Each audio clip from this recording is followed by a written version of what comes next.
Liz Truss is under pressure to explain the finer details of the new trade agreement with Japan following a shock letter from the Labour Party.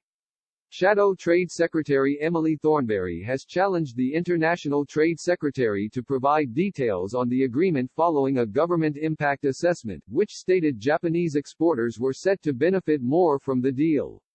Under the impact assessment, Ms. Thornberry claimed of the £15.66 billion in bilateral trade from the deal, 83% of the trade would go to Japanese exporters. Despite the government's praise for the deal, Ms. Thornberry asked for an explanation as to why the deal was skewed towards Japanese exporters. In a letter to Ms. Truss, the shadow cabinet member said, for every extra £1 million in exports that British businesses are projected to gain from this agreement, Japanese businesses will gain £5 million, and that gap in the projected benefits has increased by a quarter from May's scoping study to last week's impact assessment. Some officials have stated the UK's own modelling has not been updated to see the potential benefits of Britain's services sector. 1A told the Financial Times, "Our trade economic modelling leaves a lot to be desired.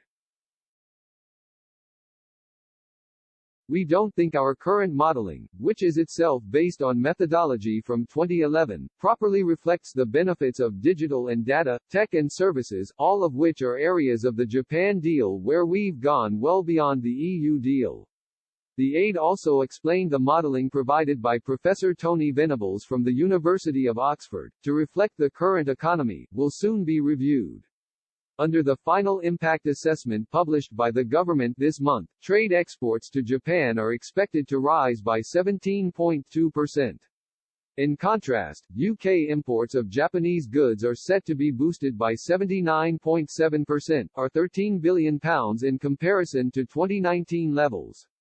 The assessment also claimed although bilateral trade is expected to rise in the long run post-Brexit, UK exports to and imports from all countries will rise by 0.58 and 0.51%. Overall, this will boost overall imports and exports by 0.5% or £7.8 billion in comparison to 2019 levels. The increase in GDP and wages is also expected to rise by just 0.07% in comparison to 2019 due to the trade deal with Japan.